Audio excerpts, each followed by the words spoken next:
S'épivarder. Verbe à la sonorité assez cocasse. Si j'avais à lui inventer une étymologie, vite de même, je dirais des pies qui bavardent. Et là, je fouille dans le dictionnaire à la recherche de la vraie étymologie de ce verbe et qu'est-ce que je trouve pas? S'épivarder, mot originaire de la région du Poitou en France, provient du pivert, un oiseau volubile. Un pivert volubile. Ça ressemble pas mal à des pies qui bavardent, ça. Wow! Suis-je étymologiste sans le savoir? Bon, là, pardonnez-moi, mais je me disperse, je m'éparpille, je suis carrément en train de m'épivarder. Mais il y a quelque chose de bon là-dedans, vous trouvez pas?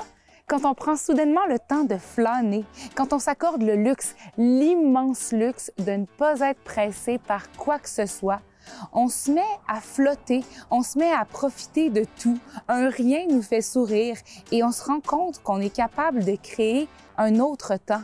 Un temps qui s'extirpe de la demande incessante de productivité. Moi, je dis qu'on a besoin de s'épivarder dans la vie parce que ça nous permet de rompre avec la routine en s'accordant un peu ou beaucoup de légèreté, d'insouciance et de plaisir simple. Aujourd'hui, je vous invite à vous épivarder en compagnie de quelques-uns des 1001 visages de ma communauté.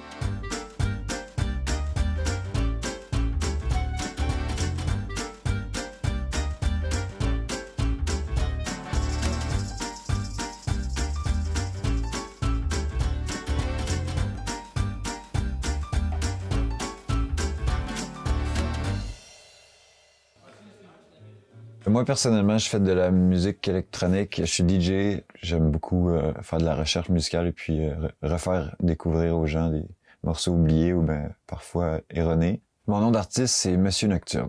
Je dors pas beaucoup pour les gens qui me connaissent, ça fait que c'est ça. L'un va pas sans l'autre, donc c'est devenu Monsieur Nocturne. Les gens m'appellent Noc aussi ou juste Nocturne. Je me considère comme un autodidacte, donc je touche à tout ce qui me donne la drive. Donc les projets que je touche généralement, c'est parce que je vois qu'il y a un intérêt au lien de mes valeurs puis au lien de la communauté. Ça fait 8 ans que je suis installé en Gaspésie. Ça me fait plaisir d'être à l'écoute de ce que les gens aimeraient bien découvrir sur le territoire. Mon nom c'est Olivier, je suis autodidacte et puis passionné de permaculture et de musique électronique.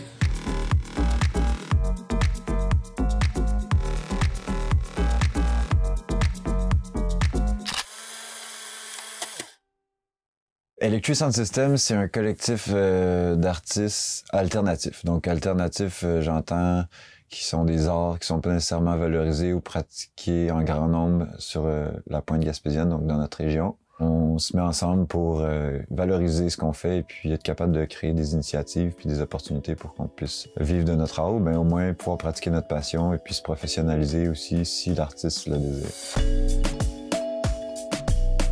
Il y a sérigraphie, peinture, slam et poésie, art littéraire. On a également DJ et musique électronique. On a hors du feu, hors du cirque.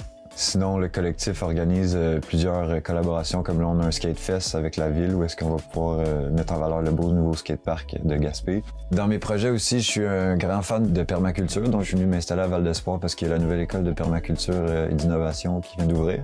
La permaculture, ça veut dire design écologique. Donc, imagine un designer à l'intérieur, mais au lieu de designer ta salle de bain puis tes chambres, ben, il va designer tout ce qui est rattrait à l'agriculture, à ton logement ou à ton social. Donc, c'est les besoins primaires, mais de manière écologique.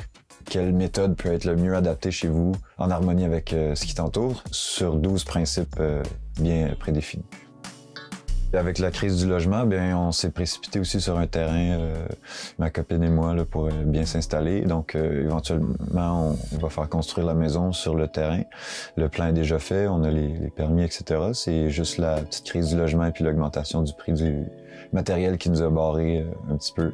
Il y a vraiment une belle crise, puis on est en plein dedans en Gaspésie, mais on essaie de se relever les manches puis de créer du bon avec ça. Puis je vois des beaux projets comme des belles coopératives qui naissent. On a décidé de faire un podcast parce qu'on trouvait que tout allait très vite.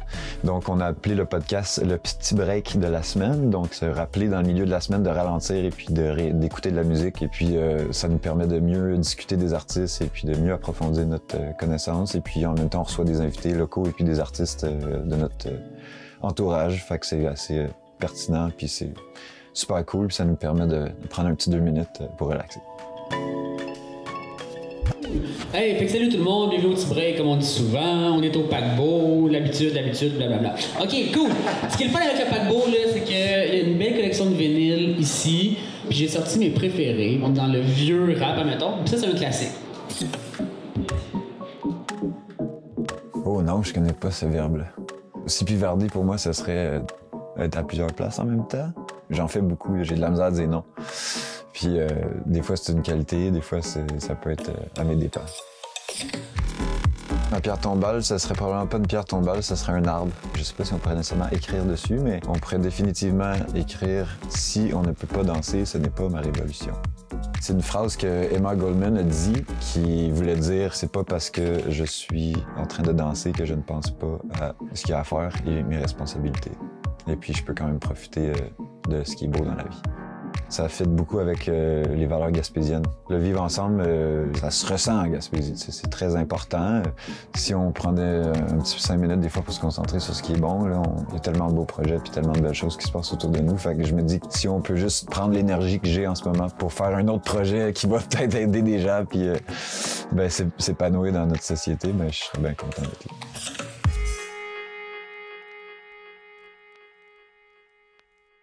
Moi, je suis native de la Côte-Nord, donc ça fait quelques années.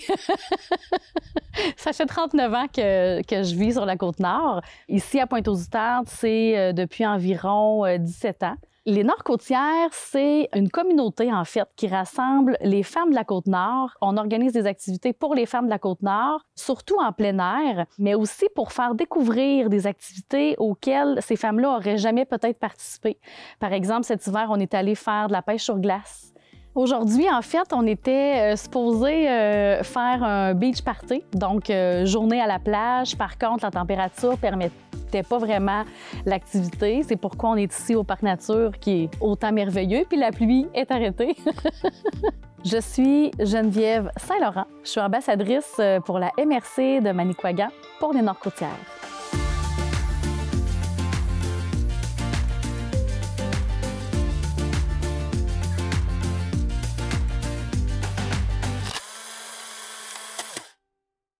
Depuis la création des Nord-Côtières en 2020, on a fait plus de 70 activités environ différentes.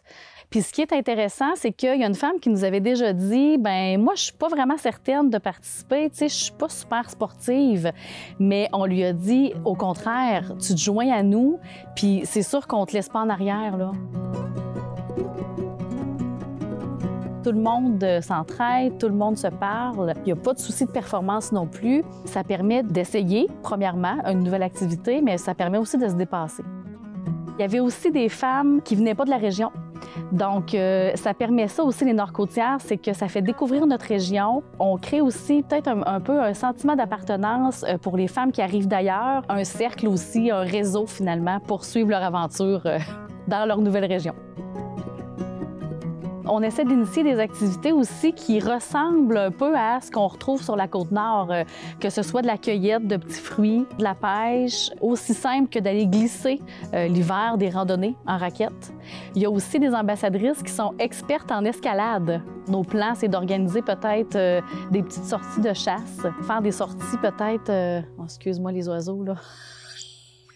Il y en a un là. C'est comme un écureuil, genre... Ah, un écureuil! On est allé l'année passée prendre un bain d'argile.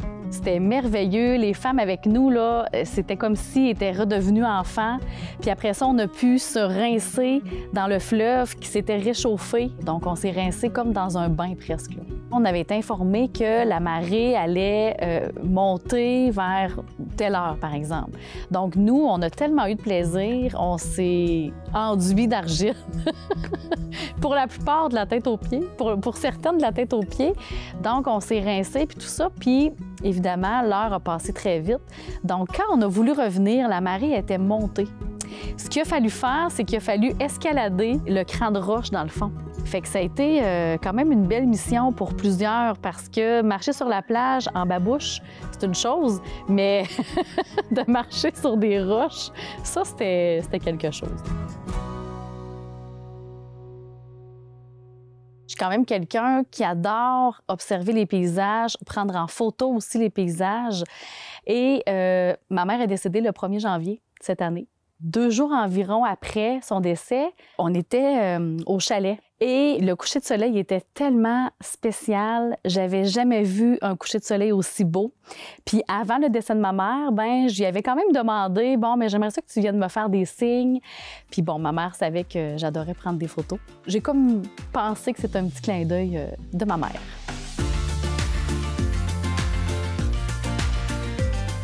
S'épivarder. Qu'est-ce que ça pourrait vouloir dire, s'épivarder? Est-ce que ça veut dire s'émerveiller? La vie va tellement vite, puis on prend pas assez le temps de s'arrêter. Ça peut tellement faire de bien. Je pense que d'être le plus près possible de la nature, ça peut guérir bien des choses. C'est tout ce qu'on peut voir, c'est tout ce qu'on peut observer, les couchers de soleil, les nuages dans le ciel, des fois, comment ils ont des formes bizarres, les arbres, la forêt, les animaux qu'on peut observer aussi, les oiseaux, entre autres. Un proverbe que j'aime beaucoup, en fait, c'est de Mère Teresa qui dit « Ne laissez personne venir à vous et repartir sans être plus heureux ». J'aime les êtres humains, finalement. J'aime rendre les gens heureux. Ma mère était beaucoup comme ça, d'ailleurs. Je pense que les Nord-Côtières m'apportent autant à moi que ça va apporter aux femmes qui viennent faire des activités. Quand j'initie une activité, je l'initie pour les femmes, mais je l'initie pour moi aussi. On peut se permettre d'être nous-mêmes, puis de s'amuser, puis de lâcher notre fou, là.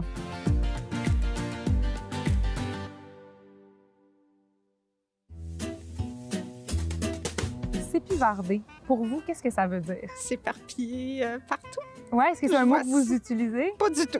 Mais vous le connaissiez? Non, je le connaissais pas. J'ai présumé, d'après le thème, que c'était ça que ça voulait dire, là, mais je sais pas. Est-ce que c'est vraiment ça? C'est exactement ça, Okay. c'est s'éparpiller. Okay. Est-ce que c'est quelque chose que vous faites dans la vie, vous vous éparpillez des fois?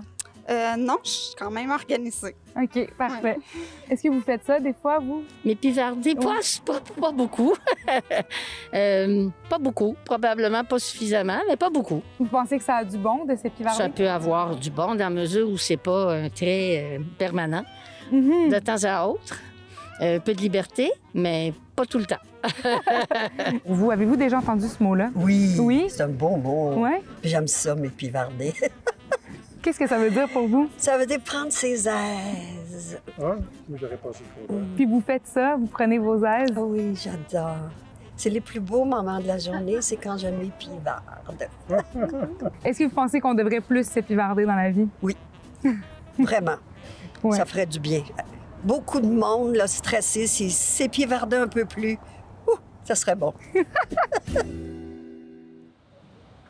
Simon, il perd ses clés souvent. Ouais, ça pourrait arriver. C'est pas glorieux, mais c'est très réel. Là, en ce moment, ils sont dans le bus. Là, je suis sûr que je vais retrouver à soir. Mais après ça, le passage du bus à l'auto, c'est là que ça peut être risqué. Là, je pourrais m'éparpiller. Je m'appelle Simon Bossé, je suis intervenant terrain pour le projet En Marche à la Vallée-Bras-du-Nord.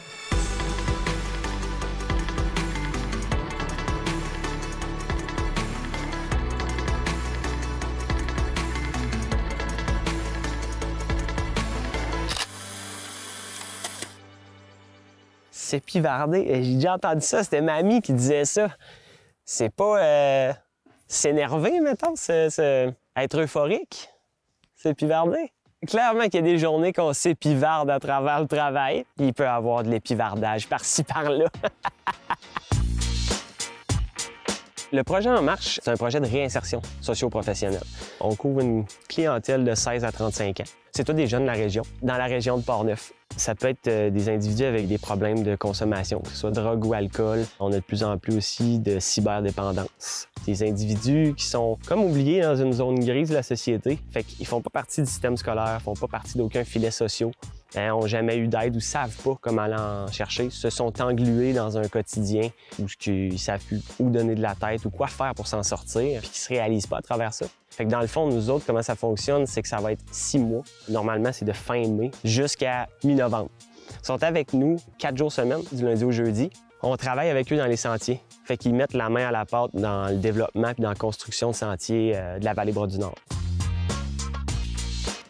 On veut les envoyer vers une employabilité après. Ça arrive souvent que ces jeunes-là ont eu des emplois puis n'étaient pas capables de les garder ou c'était plus difficile dû aux problématiques qu'ils vivaient.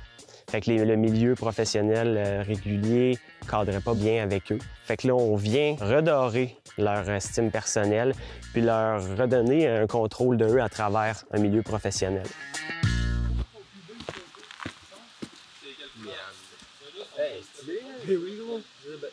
On l'appelle Thierry. Ouais. Je le mets dans mon lunch avec de l'eau.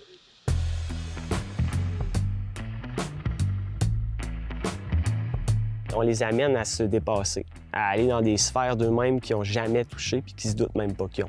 Par exemple, on a une expédition de canot camping. C'est pas simplement ludique. Dans le fond, quand on fait ces activités-là, il y a un but de dépassement de soi. Ça leur permet aussi de s'ouvrir à des nouveaux horizons, des nouveaux intérêts. Des fois, c'est pas de quoi sur lequel ils se sont vraiment penchés. Qu'est-ce qu'ils aiment dans la vie, autant au niveau professionnel que personnel. Fait que ça leur permet de s'ouvrir les yeux finalement à ce qui est possible pour amener à avoir une vie saine puis une vie agréable, puis avoir un contrôle sur leur vie. D'année en année, le groupe est jamais pareil. Les participants ont toujours leurs problématiques bien à eux. Il y en a qui n'ont jamais dormi ailleurs que chez eux. Il y a une grosse préparation qui se fait à ce niveau-là en amont. On les implique dans le processus de l'expédition au complet. Fait que comme on part une semaine, il y a quand même de la bouffe à planifier. On fait le menu avec eux. C'est leurs recettes qu'ils proposent. C'est eux qui calculent les ingrédients. Fait que tout ça, c'est des compétences et des connaissances qu'ils ont à acquérir. Puis après ça, le terrain, ils ont des tâches définies puis ils sont autonomes là-dedans.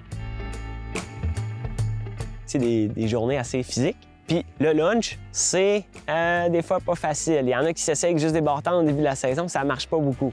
Tout ça pour dire, il y a un jeune dans ma première année qui, à chaque midi, son lunch, c'était pas grand-chose. Il avait faim, pas grande énergie l'après-midi. Puis un jour, à mi-saison, il arrive, puis « Hey, regardez ça, j'ai un lunch aujourd'hui! » Puis il nous sort de sa boîte à lunch 2 poitrines de poulet congelées, emballées sous vide. Fait que finalement, il avait amené un ice pack, mais il n'y avait pas vraiment de lunch. On a comme le rôle d'agir différemment que plusieurs adultes auraient pu agir avec eux. C'est des jeunes qu'à l'école, souvent, c'était difficile, qui ne cadraient pas dans le moule. Notre rôle, dans le fond, c'est beaucoup de compréhension, tisser un lien de confiance. Ça, c'est incontournable, on n'a pas le choix. On a le temps de développer un lien qui est solide. Puis on a le temps de connaître l'individu qui est avec nous. Mention spéciale à Roxane, elle a fait 2 ans. Donc la première année puis la deuxième année que j'étais là. Un caractère fort et explosif, mais énormément travaillante. Puis qui avait une belle conscience de soi. Qu'elle a aiguisé, qu'elle avait déjà, mais qu'elle a aiguisé avec les années qu'elle a passées avec nous. Puis grosse volonté de travailler sur elle-même. Puis elle a réussi à surmonter bien des épreuves. Puis je sais que à la fin de la dernière année qu'elle était avec nous, elle travaillait fort pour retourner à l'école puis trouver ce qu'elle aimait à travers le travail forestier qu'on fait ici, Récréo Forestier. Elle a comme développé de quoi qu'elle aimait. Puis elle est rentrée à l'école à Duchesnay, faire un double DEP. Notre rôle, c'est de prendre du recul par rapport à nous puis de partir de leur regard, partir de leur expérience, partir de ce qui les a amenés ici, puis vers où ils veulent aller. Ils ont des rêves qui ont été mis en dessous du tapis parce qu'il y avait d'autres choses qui ont enseveli ça, des difficultés, des épreuves. Fait que nous autres, c'est de rallumer ça, cette ambition-là, cette estime personnelle-là. Moi, personnellement, j'ai toujours dit qu'on vit de passion. Quand on a de quoi qui nous allume, c'est important d'avoir ça. Fait qu'on veut leur faire découvrir qu'est-ce qui est possible. De profiter du passage qu'ils ont, de mordre dans tout ce qu'on leur offre. Que ce soit au niveau de la communication, que ce soit au niveau du travail en équipe, que ce soit au niveau personnel, d'essayer des nouvelles activités malgré la peur, de mordre dedans puis de s'émerveiller.